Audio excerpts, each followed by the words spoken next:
Y ahora, una palabra de Dios, directa al corazón, en labios del pastor Miguel Ángel Mendoza. Vuelve a llamar que listo estoy, vuelve a tocar mi corazón, ese jardín de intimidad que se marchita si no estás. Vuelve a llamar que atento estoy, quiero escuchar tu dulce voz, ser un secreto entre los dos, la intimidad entre tú y yo.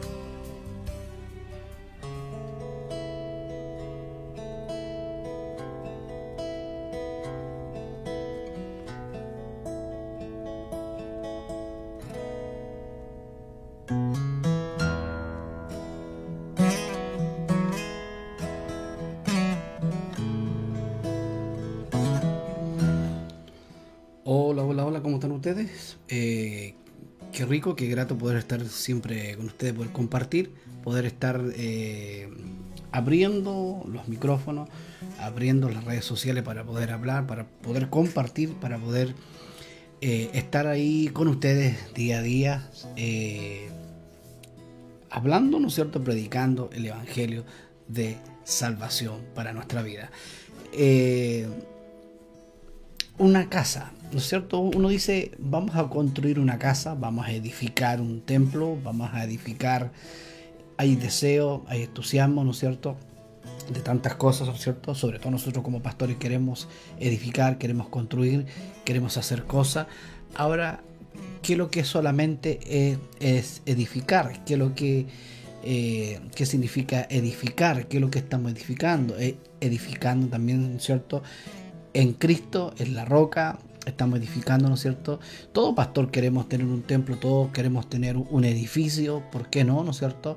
A su tiempo, que sea propio, que sea, ¿cierto?, que podamos no estar pagando arriendo, no estar pagando nada, sino que sea algo propio para poder tener y edificar un templo, ¿no es cierto? O un salón, como queramos llamarlo, ¿no es cierto? Un edificio. Porque nosotros somos la iglesia, nosotros somos el templo, nosotros somos la casa que edificó. Él es la casa eterna, Él edificó la casa eterna. Y eso es lo que hoy quiero compartir con respecto a en que David, ni siquiera el profeta que estaba que era Natán, ¿cierto?, que estaba con David, tampoco consultó a Dios, tampoco consultaron a Dios en que si realmente Dios quería edificar la casa, en que si realmente él era la persona exacta, ¿no es cierto? Y eso es lo que hoy queremos hablar y queremos compartir en 2 de Samuel, capítulo 7. Dice, una vez que David se instaló en el palacio, ¿cierto? Yo veo a David cómodo, estable, a David lo veo muy bien, ¿no es cierto?, en todas las áreas bendecidas. Dice, y el Señor le dio descanso, además Dios le había dado descanso contra los enemigos, no había nadie que lo pudiera derrotar porque Dios estaba con él, ¿no es cierto? Pero vemos todo eso y el rey mandó a llamar al profeta Natán, dice, en medio del reposo, en medio del descanso, en medio de la abundancia, en medio de, ¿por qué no decir, cierto?, de un gran lujo, ¿no es cierto?, diciendo que él tenía una casa hecha de cedro. Dice, mira, le dijo David, yo vivo en un hermoso palacio, le dijo al profeta Natán, palacio de cedro. Y mientras que el arca de Dios está allá afuera en una carpa, Natán le respondió al rey, adelante, haz todo lo que tienes pensado, porque el Señor está contigo. Ahí vemos una característica, ¿no es cierto? A veces pensamos que porque Dios está con nosotros, porque vemos algunos resultados y sentimos algo y tenemos que hacerlo porque así es, porque nos sentimos con el derecho, porque nos sentimos como que hay un respaldo de Dios y como tengo ese respaldo, ¿no es cierto?, como que yo tengo que hacer la casa, como que yo tengo que demostrar, ¿no es cierto?, a Dios en mi parte ministerial, en mostrar mi rectitud, en mostrar algo a Dios muchas veces, y sobre todo el profeta, ¿no es cierto?, le dijo, haz todo porque Dios está contigo, hazlo lo que está en tu corazón. Ni siquiera consultó a Dios, ni siquiera oraron juntos, ni siquiera oró aparte para pedir una respuesta de Dios, sino que él le afirmó, porque claro, porque lo vio como que era el rey, como que estaba sentado, ¿no es cierto?, cómodo. Dios estaba con él, estaba en descanso, no había ningún enemigo que lo enfrentara, ¿no es cierto? Y eso muchas veces a nosotros nos hace pensar, ¿no es cierto?, en que tenemos el derecho de hacer cosas a nuestra manera, en que nosotros podemos empezar a hacer cosas y a construir cosas que Dios nunca nos ha dicho, individualmente, ¿no es cierto?, hablando, en que tenemos que hacer, y muchas veces nosotros tomamos las decisiones apresuradas, tomamos decisiones porque vemos un respaldo y comenzamos a tomar cosas porque nos sentimos con ese derecho, porque pensamos que Dios también está de acuerdo con lo que voy a hacer, porque veo que Dios me guarda, porque veo que Dios me tiene en descanso, porque veo que Dios me tiene en un palacio, ¿no es cierto?, descansando, reposando de los últimos años, ¿no es cierto? Pero, y el profeta también como diciéndole, vamos, dale, adelante, y no consultando ni David ni el profeta a Dios por qué y para qué y con qué propósito quería edificar la casa a Dios, ¿cierto? Ahí dice, claro, él quería edificarle un templo, una casa al Señor, y son decisiones de repente que uno ve, que se ve bonito, se ve encachado, se ve como, oh, qué amoroso, ¿no es cierto? Se ve, oh, qué generoso, que es bueno él, qué intachable, qué perfecto él, qué extraordinario hombre, qué bueno, que quiere construirle una casa a Dios. Y se veía bien por fuera todo eso, pero muchas veces son motivados, ¿no es cierto?, para mostrarnos nuestras obras, ¿no es cierto? A veces queremos mostrar en que nosotros hacemos cosas grandes también, que no hay nada en contra de hacer cosas grandes, medianas, chicas, no hay problema en eso. El problema es que cuál es la intención, cuál es el motivo muchas veces como humanos, ¿no es cierto?, como nosotros, el tratar, ¿no es cierto?, Señor, quiero hacer cosas grandes para ti, o dame una misión grande, una visión grande, ¿no es cierto?, para que pueda hacer cosas grandes para ti, como que Dios quisiera que nosotros hiciéramos cosas grandes para Él, como que Él se... en alguna otra forma Él se va a agradar porque hacemos cosas grandes. A Dios nada le impresiona, solo un corazón contrito y humillado. Y cuando creemos, ¿no es cierto?, cuando edificamos y creemos y confiamos en el Señor, aún en los momentos cuando no tenemos nada, yo creo que Dios está pendiente también en todas las áreas de nuestra vida. Entonces, ¿cuál era la motivación? ¿Cuál era la intención de David? Que lo vamos a ir poco a poco, vamos a ir evaluando esto, el por qué David quería edificar, ¿no es cierto? ¿Por qué David realmente quería edificarle una casa a Dios? Mira, le dijo al profeta, David le dice al profeta Natán, yo vivo en un hermoso palacio de cedro, ¿cierto? Si vamos retrocediendo, si queremos encontrar a Cristo, si queremos encontrar el nuevo pacto, si queremos encontrar el Mesías, tenemos que ir desarrollando bien. Esto no es la historia bonita que David que construyó y que no fue él, sino que fue su hijo. Él juntó, ¿no es cierto?, el material de construcción, ¿no es cierto? No es eso, sino que el contexto, lo hermoso de todo esto, en que va más allá de lo físico, va más allá de la historia bonita, del querer pretender hacer cosas grandes para Dios, para mostrar, ¿no es cierto?, su rectitud, sus obras. Si Dios nos tratara sobre la base, ¿no es cierto?, de nuestros méritos, nada tendríamos. Todo proviene de la abundancia gracia de Dios. Todo proviene de la abundancia gracia de Dios hacia nuestra vida, ¿cierto? Entonces, ahí David como diciendo, Señor, quiero hacer cosas grandes para ti, dame una misión, una visión grande para que pueda hacer grandes cosas, o cosas grandes por tu causa. Permíteme hacer algo bonito para ti. Y vemos la respuesta de Dios, pues vemos el por qué Dios no afirmó esto. En ningún momento le dijo, sí, me gustó, le puso un me gusta, le puso qué tremendo. No, dijo, ¿tú me vas a construir a mí? Como una pregunta sobre otra pregunta. Natal le respondió al rey, adelante, haz todo lo que tienes pensado porque el Señor está contigo. Claro, ellos se sintieron con todo el derecho porque Dios estaba con ellos. Entonces, eso no significa que no hay que consultar a Dios, que el querer demostrar o mostrar, ¿no es cierto?, muchas veces las cosas, o demostrar las cosas que yo estoy haciendo, y para mostrar que yo tengo obra, que no solamente tengo fe, sino que tengo obra, y que tengo resultados, y que tengo, ¿no es cierto?, y muestro mi rectitud evangélica, muestro mis obras ministeriales, y comienzo y comienza a hablar más la carne que la buena intención. Pero esa misma noche, mire, esa misma noche el Señor le responde al profeta, ni siquiera a David, sino que al profeta, le responde al profeta y le dice al profeta de esta forma: ve y dile a mi siervo David, esto ha declarado el Señor. ¿Acaso eres tú el que me debe construir una casa en la que yo viva?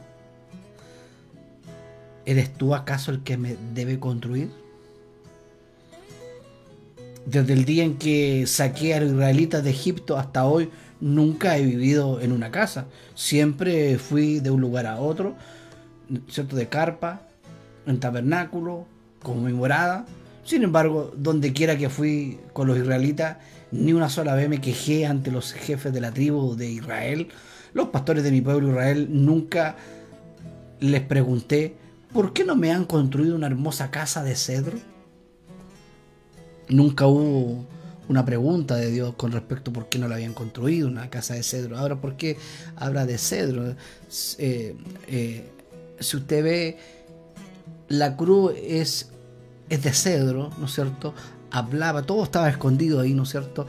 La verdadera casa fue construida en cedro, ¿no es cierto?, en esa cruz del Calvario, donde Cristo derramó su sangre por nosotros, donde Él comenzó a edificar esta hermosa iglesia, esta gran iglesia, en donde va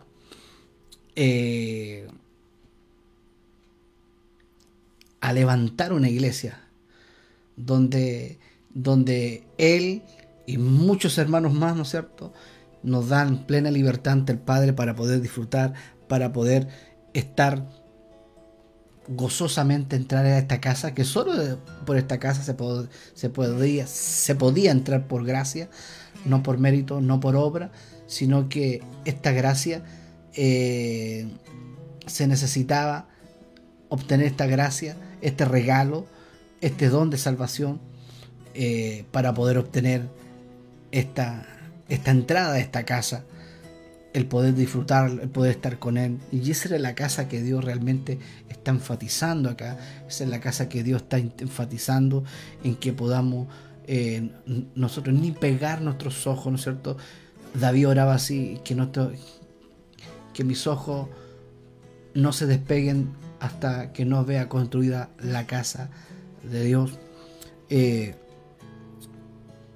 Ese debe ser nuestra visión, ¿no es cierto?, de eso, de estar orando, estar intercediendo por aquellos que no conocen la casa eterna, con aquellos que no conocen la salvación, con aquellos que no conocen esto tremendo que está escondido aquí en estos pasajes del Antiguo Pacto, de la Escritura, donde se está hablando del Mesías, donde se está hablando del linaje de David, donde se está hablando de la ciudad de David, donde nació Jesús, en la ciudad de David, ¿no es cierto? Por algo decía, hijo de David, ten misericordia de mí.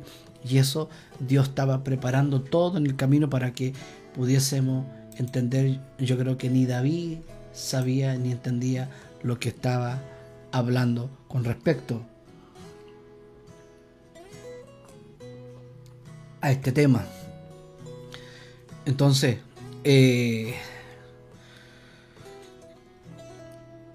nunca le pregunté por qué no me han construido una hermosa casa de cedro. Ahora ve y dile a mi siervo David: esto ha declarado el Señor de los ejércitos celestiales: te saqué de cuidar ovejas en los pastos y te elegí para que fuera el líder de mi pueblo Israel. He estado contigo donde quiera que has ido y destruí a todos tus enemigos frente a tus propios ojos. Ahora haré que tu nombre sea tan famoso como el de los grandes que han vivido en la tierra. Le daré una patria a mi pueblo de Israel. Ahí está hablando de la nueva Jerusalén, está hablando de la nueva patria, está hablando del reino de Dios, ¿no es cierto? Eso es lo que es el contexto de lo que se está hablando acá, y lo estableceré en un lugar seguro donde nunca serán molestados, donde las naciones malvadas no lo oprimirán como lo hicieron en el pasado, cuando designé jueces para que gobernaran a mi pueblo Israel, y te daré descanso de todos tus enemigos. Entonces Dios le comienza a decir de dónde lo sacó, de dónde viene, cuál era el propósito, ¿no es cierto? El por qué Dios le estaba diciendo de dónde lo había sacado, cómo te saqué de cuidar ovejas. Entonces ahí también hay algo en que Dios, confrontando a David también, en que, ojo, o sea, el mismo Dios que lo sacó a él, ¿no es cierto?, de cosas pequeñas, sigue siendo el Dios, siempre el mismo, siempre ha sido el mismo Dios, y no por eso no va a consultar, no por eso no va a hablar, por eso no va a pedirle a Dios que realmente, ¿no es cierto?, lo que Él quiere.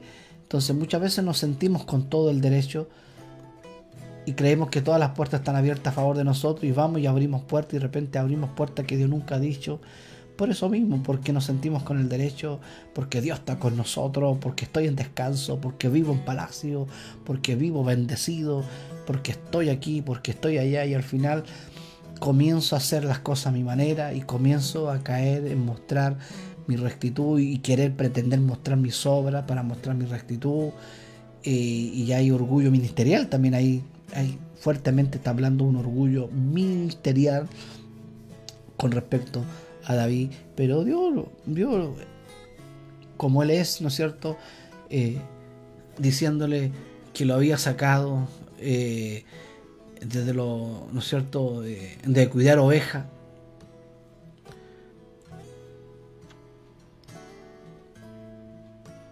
Entonces le dice,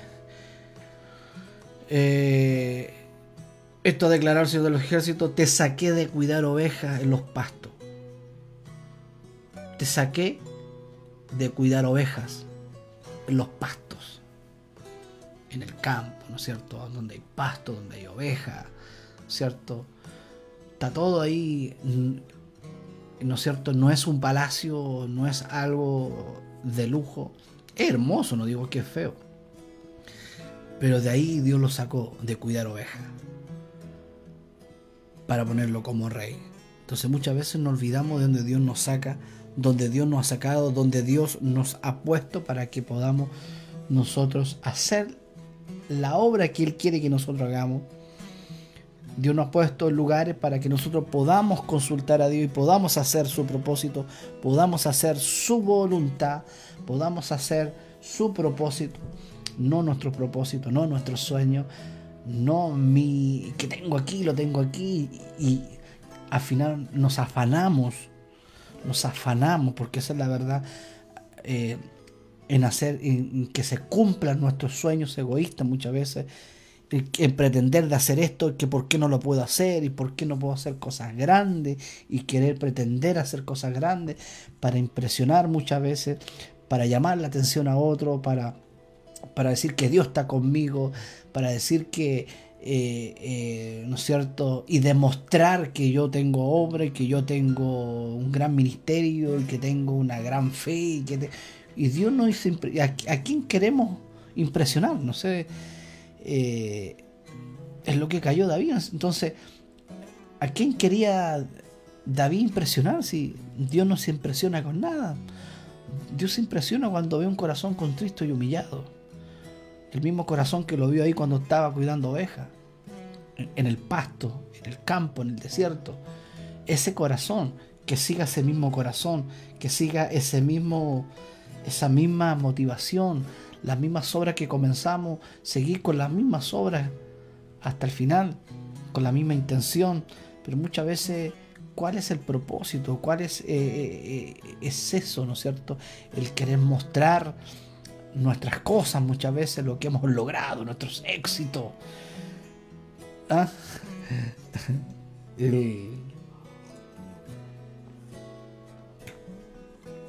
Tantas cosas que caímos, ¿no es cierto?, en errores, y terminamos pretendiendo que queremos agradar a Dios.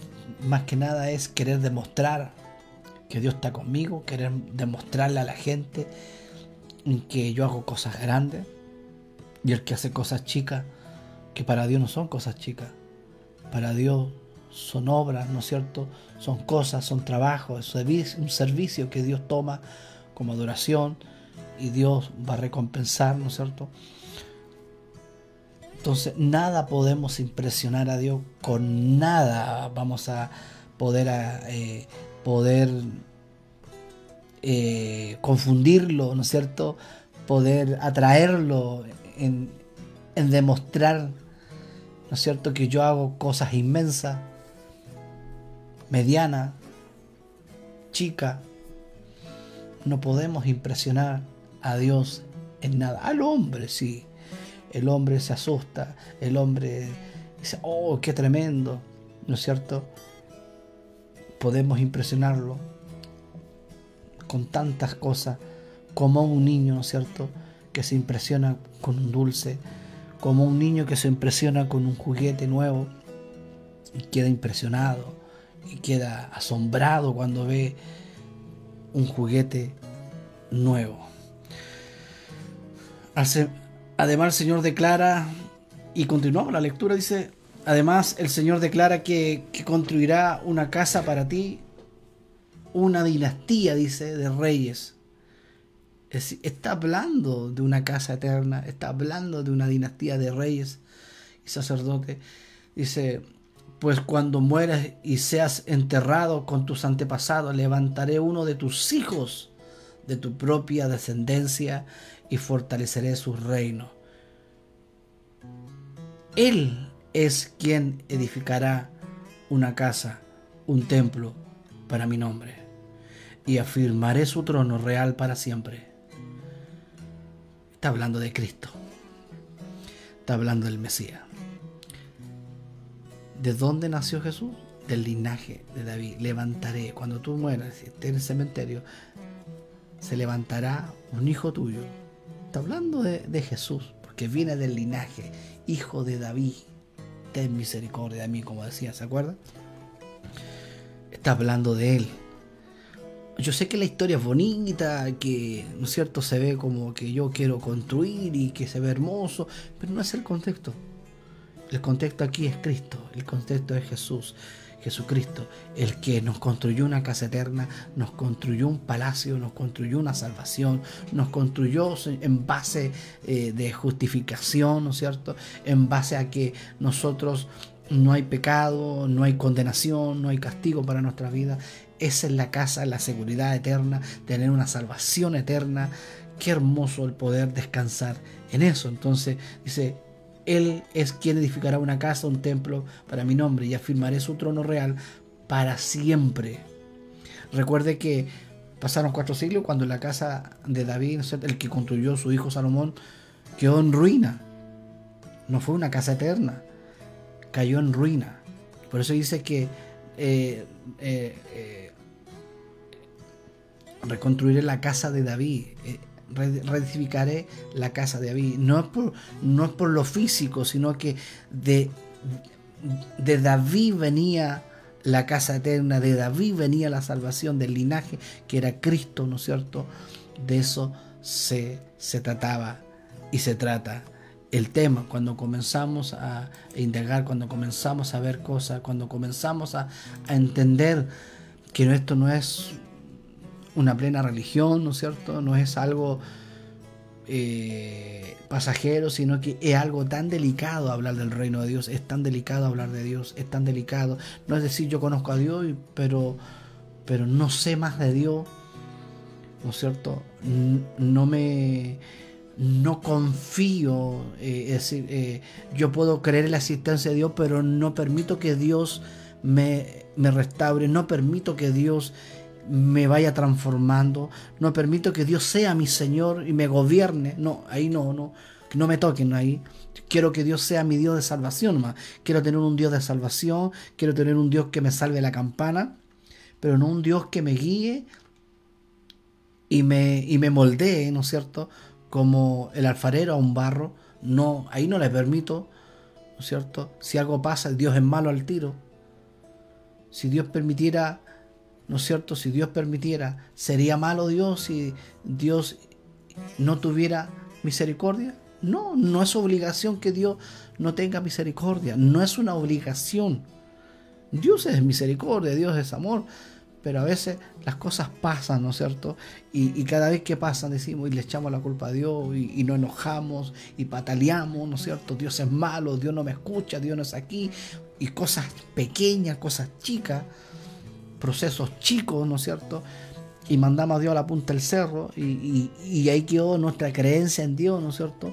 Pero no hemos crecido, no hemos entendido el Evangelio, no hemos sido transformados, solo hemos oído por ahí de un Dios, de Jesús, qué bonito, qué rico ser cristiano, ser obra, ¿no es cierto? Pero más allá, en que Dios me transforme, en que Dios me cambie, en que Dios es que se vea la imagen de Cristo en nuestra vida, en permitirle a Dios, ¿no es cierto?, en que día tras día Él moldee nuestras vidas. Pero la gente no quiere eso, la gente no quiere tener a un Dios, ¿no es cierto?, un Señor que lo gobierne, que lo guíe, sino que solamente que Dios lo ayude en las cosas materiales, en la salud, en los exámenes, en las pruebas y tantas cosas que hay, ¿no es cierto? Pero más allá de eso, yo no soy tan fanático. Entonces es como un botiquín, ¿no es cierto? No soy tan fanático, pero sí voy a sacar el parchipurito cuando lo necesite. Sí voy a sacar la aspirina cuando lo necesite. Sí voy a sacar el alcohol cuando lo necesite. Pero no quiero tener ninguna relación con Él, no quiero tener ninguna intimidad con el Señor. No quiero ponerme en sus manos y decir, Señor, haz de mí lo que tengas que hacer. No está en nosotros eso, sino que más que lo vemos como el tatita Dios que nos ayuda, y hasta ahí nomás, y hasta que no me acuerde, hasta el próximo, ¿no es cierto?, accidente, hasta el próxima enfermedad, hasta la próxima mala economía, y no me acuerdo hasta que no se mueva la tierra, recién me vengo a acordar de Él. Y porque somos así, porque el ser humano es así, no quiere tener un Señor, que solamente quiere tener un Salvador que le salve la campana. Si usted encontrara un papel, diga, usted quiere ser rico, famoso, salud y amor, llama al tiro.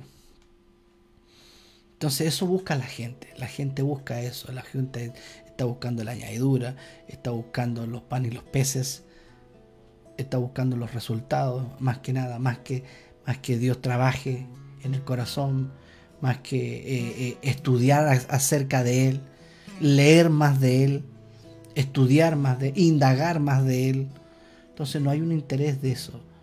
Me conformo, soy un dominguero, ¿cierto? Y me conformo con lo que me dicen y creo a pie junto lo que se dijo y no salgo de ahí. Pero no hay una responsabilidad en tener un estudio sistemático, poder estudiar de Dios, leer la Biblia, leer las Escrituras, poder tasar bien la palabra, poder leer bien qué es lo que se está diciendo y nos quedamos con lo que nos dicen el domingo, y nos quedamos con eso, y nos quedamos con eso, y vemos familias destruidas, y vemos familias, ¿no es cierto?, que por fuera nos vemos bonitos, nos vemos hermosos, pero por dentro estamos destruidos. Los hijos en la droga, en el alcohol, violencia, maltrato, ¿no es cierto?, el machismo, el feminismo extremo. Todo eso está ocurriendo, ¿no es cierto? Todo eso está pasando cuando cada uno quiere él, ser él primero, segundo él, y tercero, y cuarto, y quinto. Entonces, ¿cómo Dios tiene que decirle a David: yo te saqué de entre las ovejas, entre el pasto, en el desierto, ahí te saqué y te puse como rey, para como recordándole de dónde Dios lo había sacado? Y por eso que cada cierto tiempo David sentía el olor a excremento de la oveja.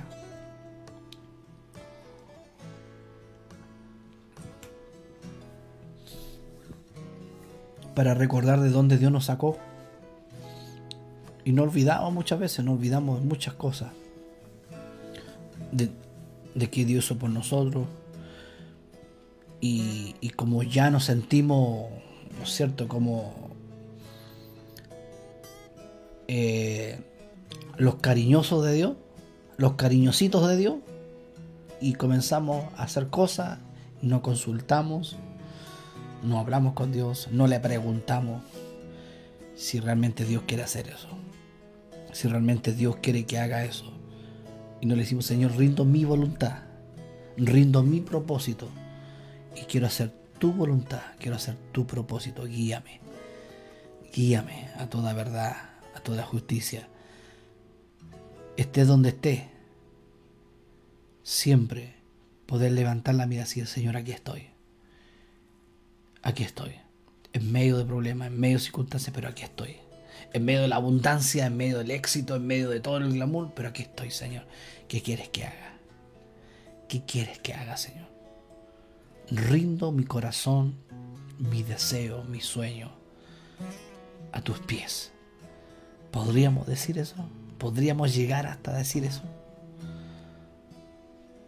Dejar muchas veces las cosas que nosotros queremos hacer. Y no estoy hablando de vicio, sino que estoy hablando de cosas que son valóricas, ¿no es cierto? Porque se veía bien, ¿no es cierto? Que David quiere construir una iglesia, un templo. Se ve súper bien. Naturalmente se ve bien. Humanamente se ve: uy, qué bueno, qué tremendo, qué hombre más dadivoso, qué hombre más, ¿no es cierto?, más agradecido, qué templo más hermoso que este hombre le hizo, y para que lo recordara la historia, y que él lo hizo, y al final Dios no quería eso. Y si se hizo, ¿cierto?, el propósito de David era ser un guerrero, ser un defensor para el pueblo de Israel. Y ese era el propósito de él. Independiente que tuviera las manos con sangre, obviamente si era soldado, era un general.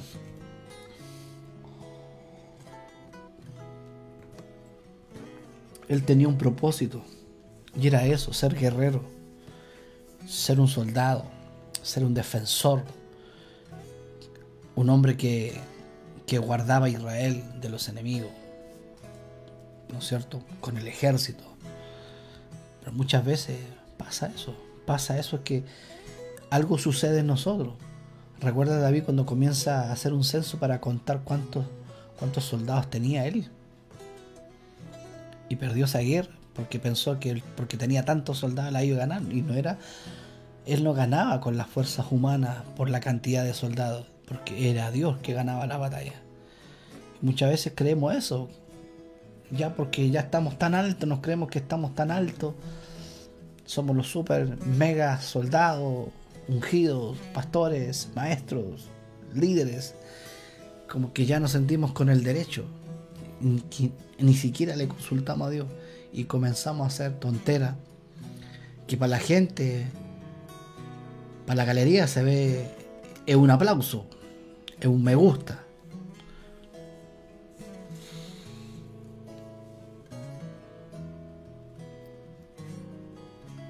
Dice, Él es quien edificará una casa. ¿De quién?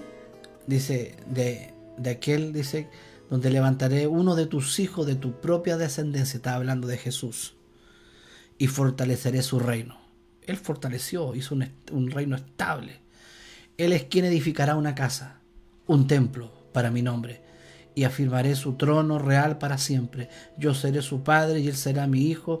Si peca, lo corregiré y lo disciplinaré con vara, como lo haría cualquier padre. Pero no le retiraré mi favor, como lo retiré con Saúl, a quien quité de tu vista. Tu casa y tu reino continuarán para siempre delante de mí, y tu trono estará seguro para siempre. Uno puede decir, como si leo literalmente, como si la casa física quedó en ruina. ¿A dónde quedó eso? Estaba hablando de una casa espiritual. Estaba hablando de un reino estable, un reino, el reino de nuestro Señor Jesucristo. Entonces Natán regresó a donde estaba David y repitió todo lo que el Señor le había dicho en la visión. Y vemos aquí un cambio en David, vemos una transformación en David, que reconoce su error, reconoce su pecado, reconoce su orgullo ministerial, reconoce que él quería demostrar su rectitud a través de obras, de resultados y cosas, y reconoce y dice, ¿quién soy yo? ¿Quién soy yo?, dice David. Y comienza a orar David. Dice, entonces el rey David entró y se sentó delante del Señor y oró. Luego que el profeta le dice todo lo que Dios le había dicho en privado al profeta. Y David reconoce, dice, ¿quién soy yo? Oh Señor soberano. Aquí está hablando de una soberanía. Dios tiene misericordia de que Él quien quiere tener. Él tiene misericordia del que Él quiera tener. Eso es ser soberano. No es una obligación de Dios. No es una obligación de Dios. Él tiene misericordia del que Él quiere del que Él quiera tener. De este. No es por mérito, no es por obra, no es porque encachado, no es porque hizo esto, no hizo esto otro y construyó esto otro, hizo cosas grandes. No, a Dios, recuerde que a Dios nada le impresiona. ¿Podremos nosotros congraciarnos con Dios? ¿Podríamos doblarle la mano en mostrarle las cosas que hacemos?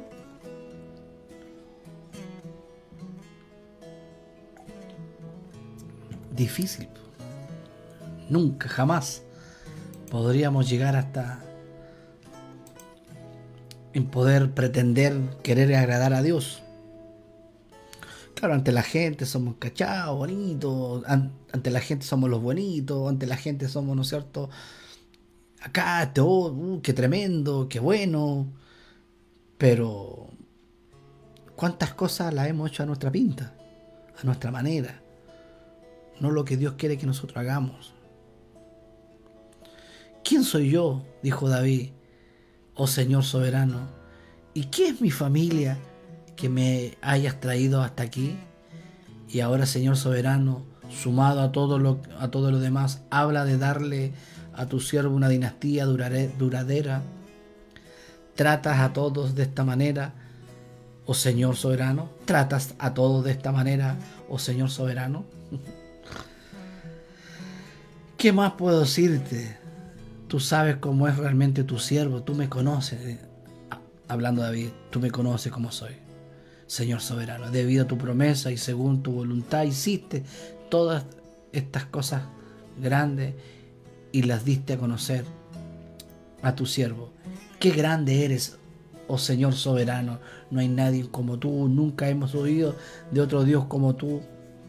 ¿Qué otra nación sobre la tierra es como tu pueblo Israel? ¿Qué otra nación, oh Dios, has redimido de la esclavitud para que sea tu pueblo? Te hiciste un gran nombre cuando redimiste a tu pueblo de Egipto. Realizaste imponentes milagros y expulsaste a las naciones y a los dioses que los impidieron el paso. Hiciste a Israel tu pueblo para siempre, y tú, oh Señor, llegaste a ser su Dios. Y ahora, oh Dios, yo soy tu siervo, haz lo que prometiste respecto a mí y a mi familia. Confírmalo como una promesa, una promesa duradera para siempre. Que tu nombre sea honrado para siempre, de modo que todos digan: el Señor de los ejércitos celestiales es Dios sobre Israel. Que la casa de tu siervo David permanezca delante de ti para siempre. Oh Señor de los ejércitos celestiales, Dios de Israel, yo me he atrevido a elevarte esta oración porque le revelaste todo esto a tu siervo como las siguientes palabras: construiré una casa para ti, una dinastía de reyes, pues tú eres Dios, oh Señor soberano, tus palabras son verdad y le has prometido estas cosas buenas a tu siervo. Ahora que te complazca bendecir la casa de tu siervo para que permanezca para siempre delante de ti, has hablado, y cuando conoces una bendición a tu siervo, oh Señor soberano, es una bendición eterna. Todo estaba escondido ahí, lo que venía. Todo estaba escondido ahí. Recuerde que Dios, ¿no es cierto?, castigó a su propio Hijo, no porque Jesús había pecado, se había equivocado, no, porque nuestros pecados cayeron sobre Él. Como Hijo lo corrigió. ¿Hubo pecado? ¿En qué sentido? Hubo pecado porque se hizo pecado. Hubo corrección, hubo castigo por causa nuestra. Él llevó nuestro dolor, Él cargó nuestras enfermedades, Él cargó nuestros pecados, borró nuestros pecados para que nosotros podamos entrar a esta casa eterna, a esta dinastía de reyes. Y por gracia. Por esta casa solo hay una entrada. Por esta casa no es una entrada por obra, no es una entrada por mérito, no es una entrada en querer congraciarse con Dios, no. De la única manera es creer en la buena noticia y arrepentirse. Ese fue el primer mensaje de Jesús y de Juan el Bautista. Arrepiéntanse. ¿De qué? Arrepentirse. Hay un arrepentimiento genuino de la vida pasada, ¿no es cierto? De el cambio de la naturaleza divina, ¿no es cierto? Antes siendo de la naturaleza pecaminosa, una transformación, un arrepentimiento, reconocer que Él es el Señor, reconocer que somos pecadores y que lo necesitábamos. Y creer cuál es la buena noticia, en que Él nos limpió y nos borró de nuestros pecados. Ese es. Y eso se produce un arrepentimiento en nosotros. Se produce un cambio de mente, un cambio de mentalidad. Es transformada nuestra manera de pensar. Una metamorfosis. Entonces vemos a David, ¿no es cierto?, diciendo, Dios diciendo: tú me construirás una casa a mí. Yo te voy a construir una casa, pero esta casa va a ser una casa eterna, va a ser una casa consolidada, firme, estable, eterna, y va a salir de tu descendencia. Cuando tú estés muerto va a salir una descendencia, un hijo tuyo, del linaje tuyo, y era Jesús. Qué hermoso cuando nos salimos de la linda historia, ¿no es cierto?, y nos vamos al contexto de lo que se está diciendo, que realmente se estaba hablando. Estaba escondido ahí el Hijo de Dios, escondido, ¿no es cierto?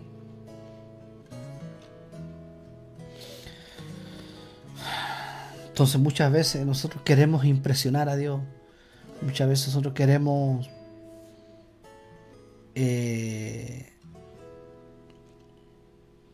manipular muchas veces a Dios en haciendo cosas, construyendo cosas o haciendo obra, ¿no es cierto?, de alguna forma pretendiendo, ¿cierto?, en querer congraciarnos con Él. Dejemos de mostrar nuestra rectitud con nuestras obras y actos ministeriales. Dejemos de pretender que vamos a cautivar a Dios de esa forma. Él nos hizo, Él hará una casa, Él hará un nuevo pacto. Un nuevo pacto. Y eso fue lo que Dios pactó con David, le dijo eso, y ese era el pacto definitivo, el pacto, un pacto eterno. Y se cumplió cuando en la ciudad de David nació Jesús. Nació Jesús. Y se cumplió ese pacto eterno.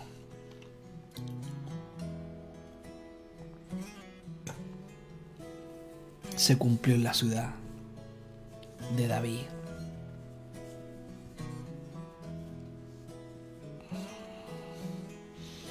¿Hasta qué punto puede caer un hombre no consultar a Dios? Por eso es que tenemos que tener cuidado, por eso es que tenemos que ser sabios.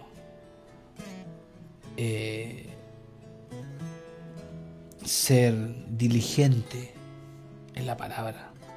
¿Sabe que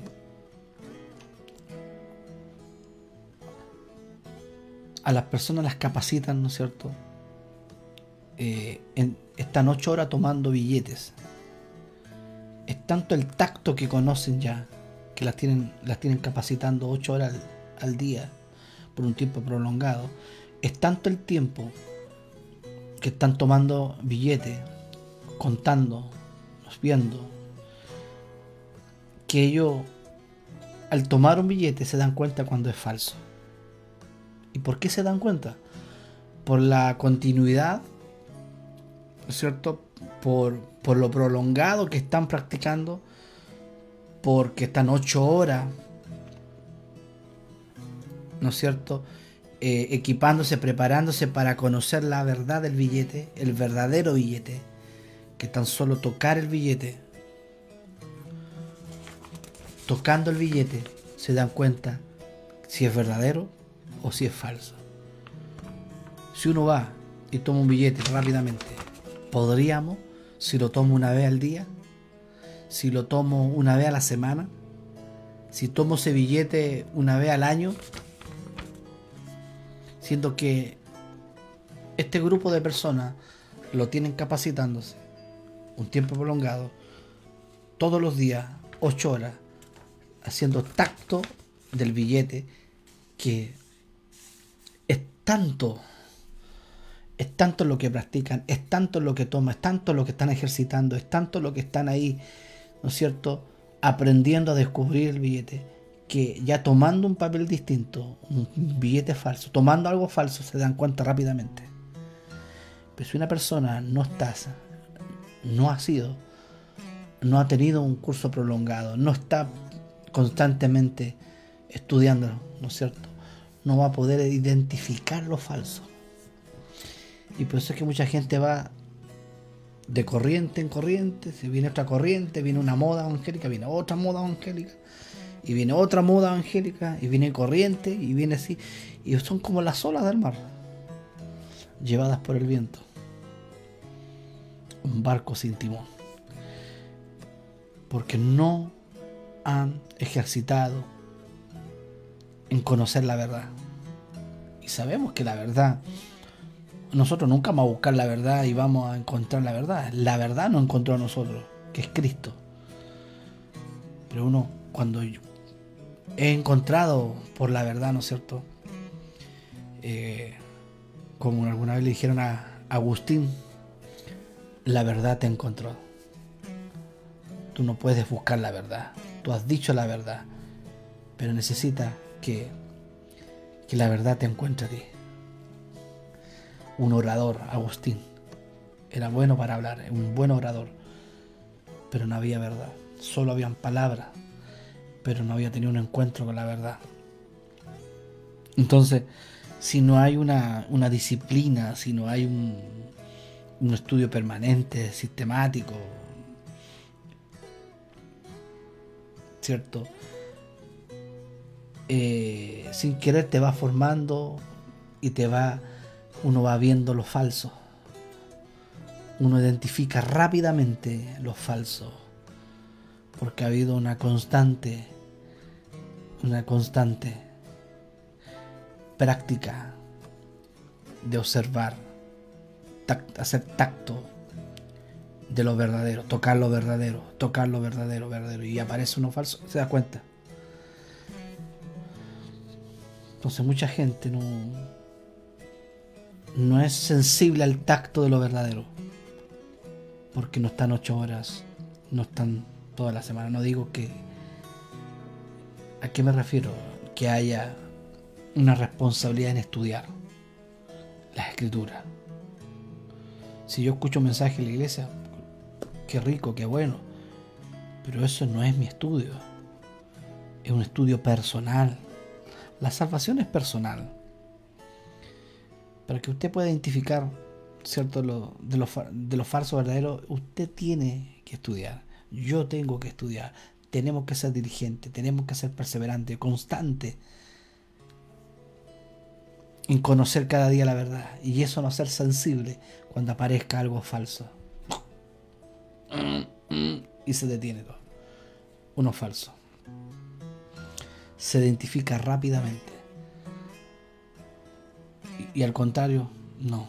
Puede estar tomando falso, verdadero, y no se va a dar cuenta la persona. Y va a creer que ese es el evangelio. Y se sienten muy bendecidos, pero viven bajo un concepto errado, en corrientes extrañas. Es lo que somos y no lo que hacemos.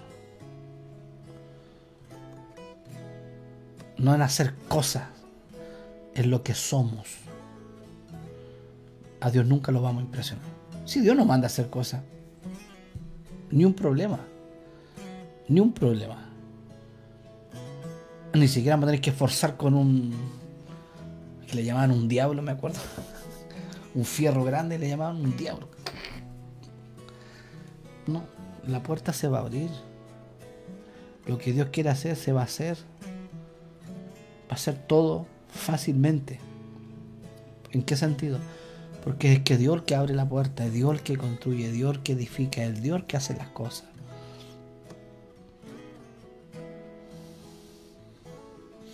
Dios en ningún momento tenía en mente ese tipo de casa. Dios tenía en mente una casa eterna. Yo seré su padre y él mi hijo. Qué tremendo poder entender eso. La monarquía davídica estaba en ruina, caída y dividida.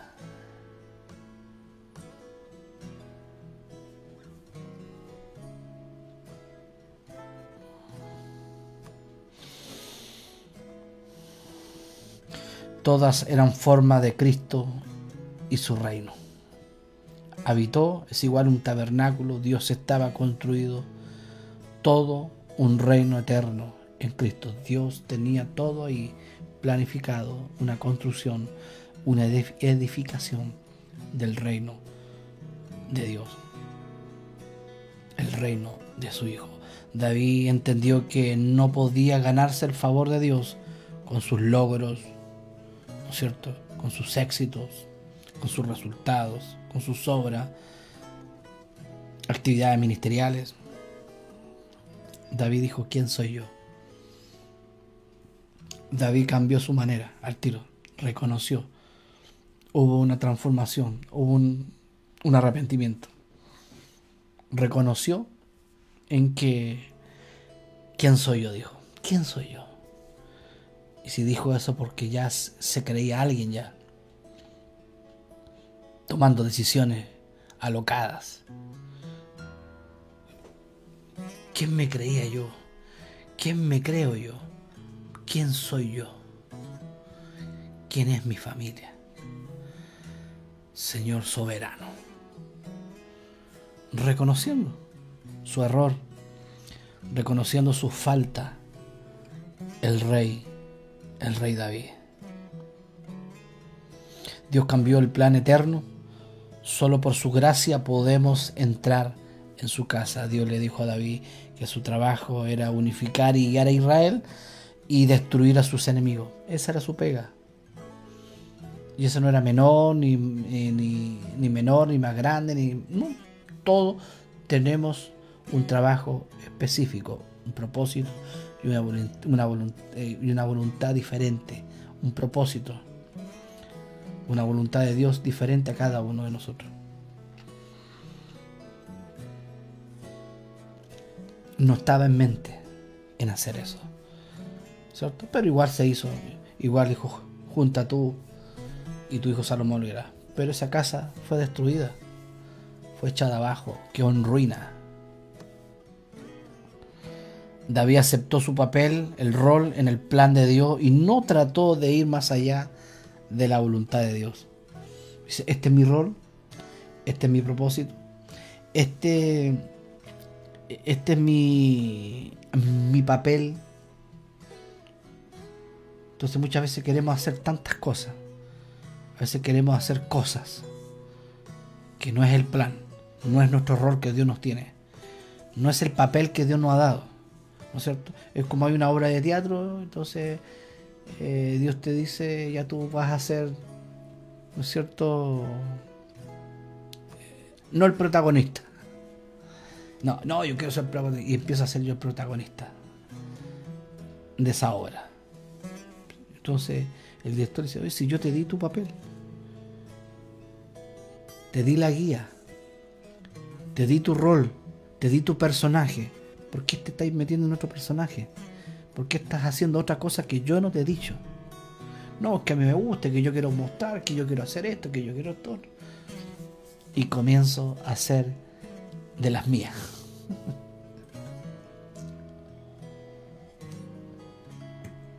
No es mi papel, no es mi rol. A Dios, un guionista no a todos le da el mismo papel, el mismo protagonista. El viejo Pedro, ¿cierto? No sé si usted conoce ese término. La vieja Pedra, o la vieja Peira, o el viejo Peiro, el galán, y ella que está ahí al lado ahí, el viejo Pedro. Entonces todos quieren ser los galanes, todos quieren ser protagonistas. No. Y Dios pone al que Él quiere tener misericordia.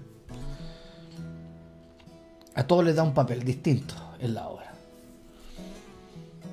El pretender yo hacer cosas, salirme del plan, salirme del rol, del papel,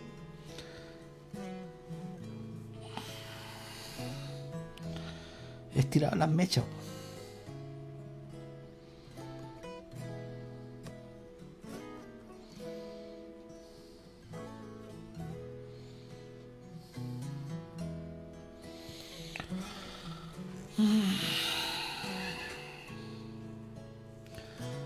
¿Qué podemos decir, no es cierto? ¿Qué podemos entender tantas cosas? Que terminamos haciendo nuestra propia voluntad, que nuestro propio destino. Ni siquiera le preguntamos a Dios, Señor, ¿quieres que haga esto? ¿Este es el trabajo que tú me tienes a mí? ¿Este es el lugar donde tú quieres que yo viva? Todo.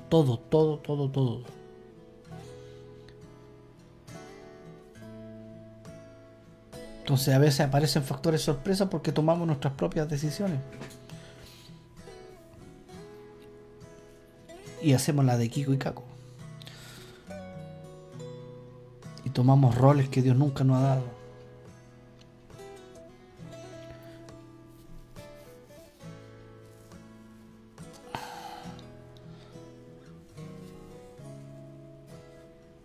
Y pretendemos construir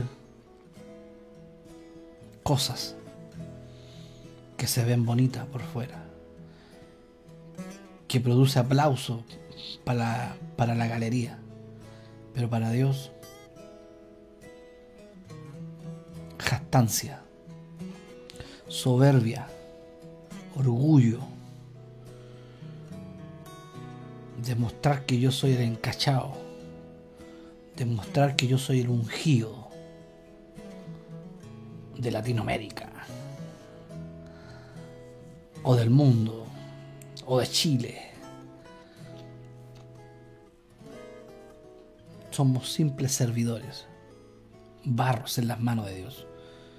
Cada vez que comenzamos a identificar lo falso, cada vez decimos: Señor, gracias, porque por gracia estoy parado nada más. Cada vez me doy cuenta que soy más malo.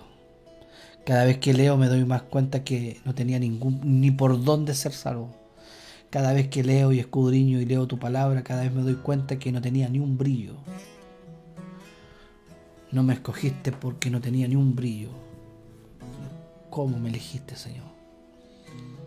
Cada vez va menguando ese yo, ese hombre o esa mujer, porque vamos descubriendo que Dios, solo su soberanía elige.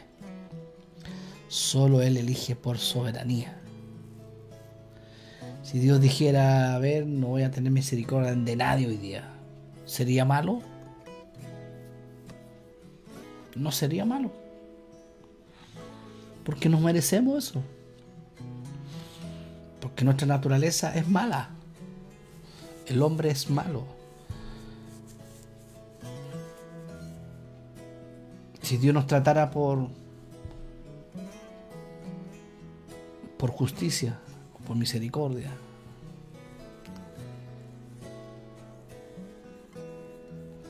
si nos tratara por justicia humana, estaríamos todos mal, condenados. Muchas veces el hombre cree que porque no le hace mal a nadie, ellos son buenos. Necesitamos de la justicia prestada de Cristo. Necesitamos de su justicia. Su justicia es la que permanece para siempre. Mi justicia, cada vez que leo su palabra, es como un trapo sucio. Mi justicia es un trapo sucio, humanamente. Cuando quiero hacer la de las mías, cuando quiero hacer mi propia voluntad, actuando en mi propia justicia, no con la justicia prestada de Dios, sino que haciendo las cosas, lo que a mí me gusta, lo que yo quiero hacer.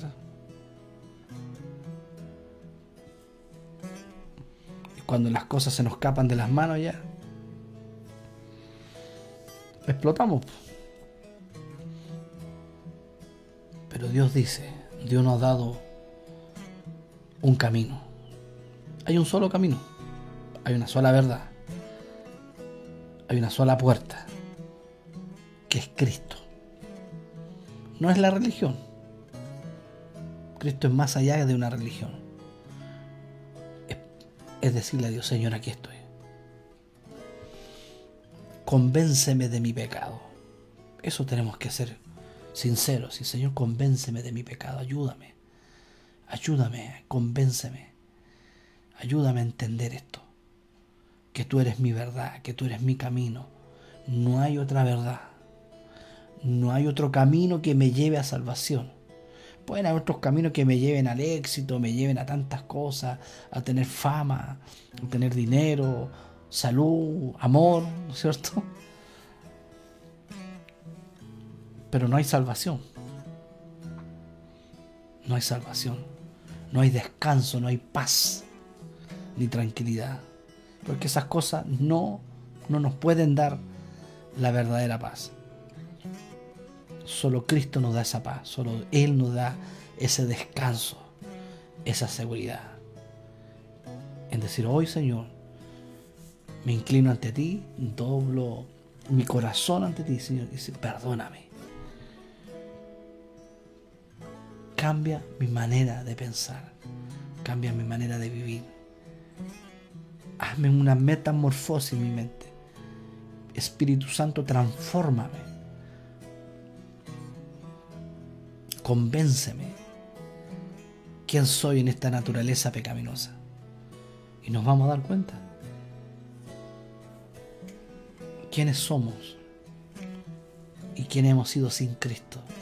Es terrible, terrible. Cada día digo, Señor, revélate a tanta gente, revélate a esta persona, a esta otra persona.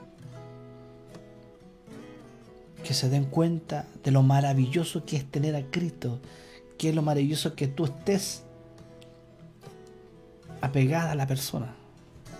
Y no por mérito, sino porque hay un arrepentimiento. Hay un cambio, hay una transformación.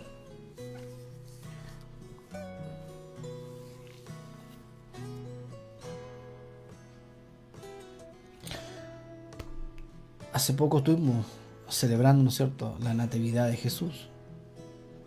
En la ciudad de David nació del linaje de David el Mesías, el Hijo de Dios. Él vino a salvarnos. Era la única esperanza que teníamos.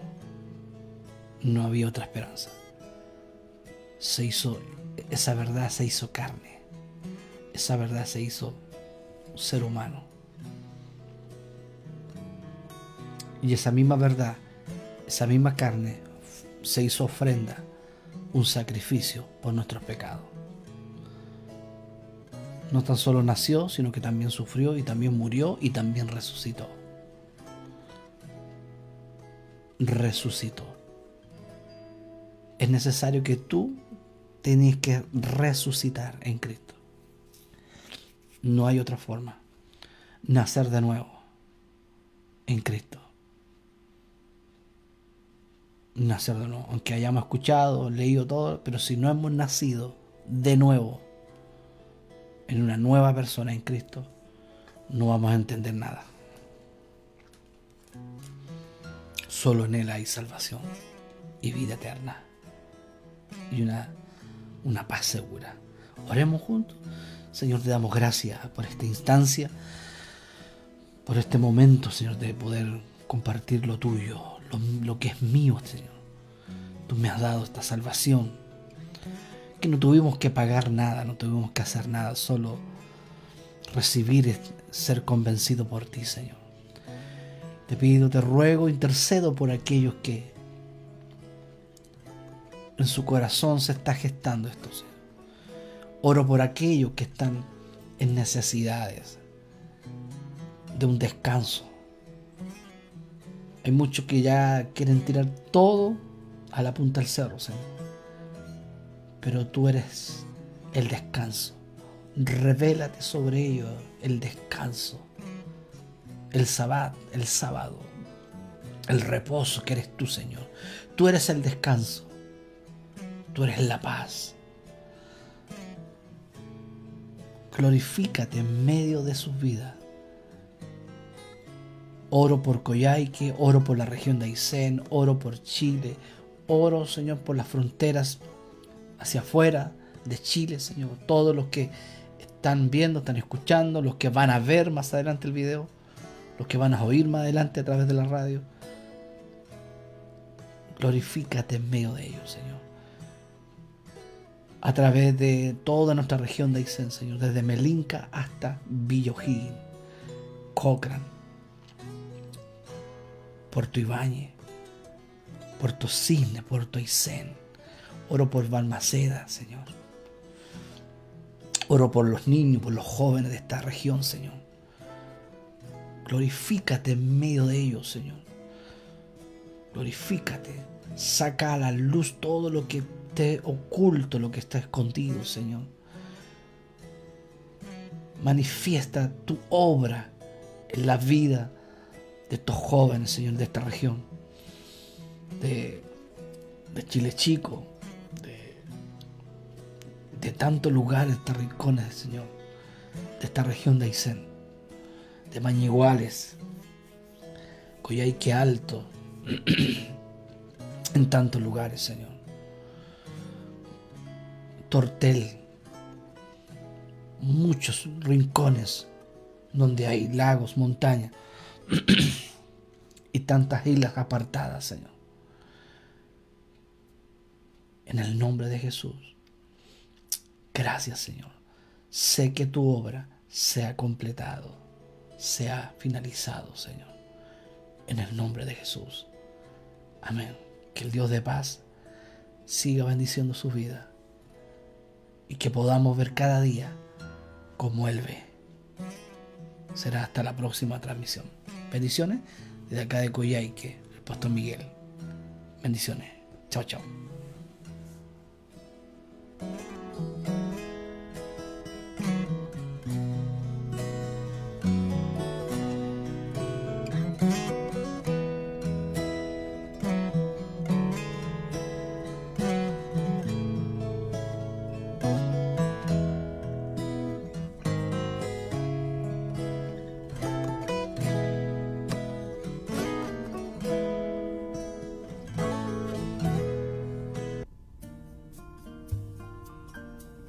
Directo al corazón.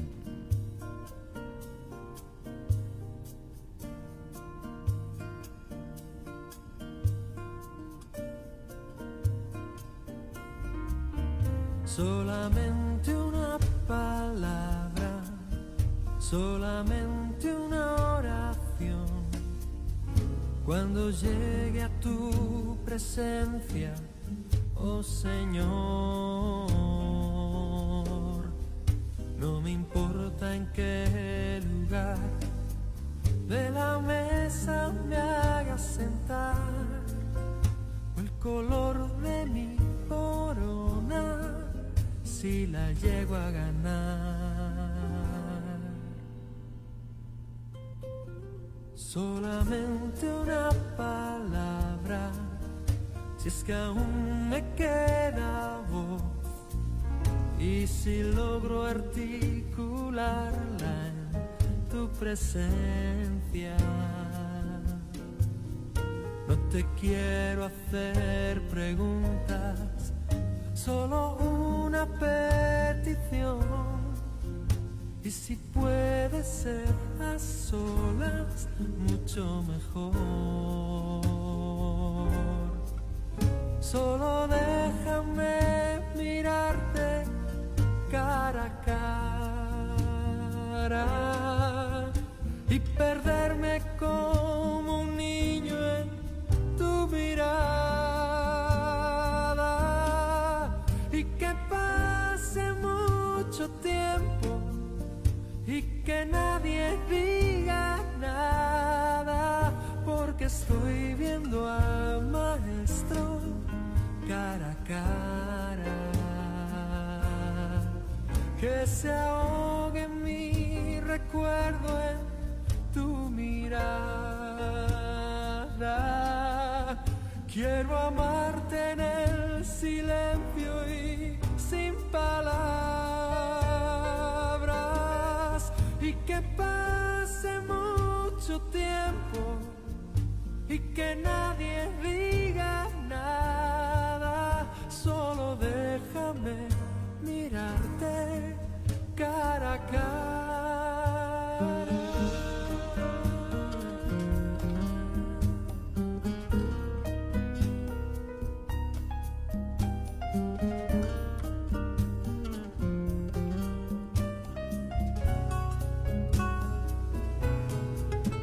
Solamente una palabra, solamente una oración. Cuando llegue a tu presencia, oh Señor, no me importa en qué lugar de la mesa me hagas sentar, o el color de mi corona, si la llego a ganar. Solo déjame mirarte cara a cara, aunque caiga derretido en tu mirada, derrotado y desde el suelo, tembloroso y sin aliento, aún te seguiré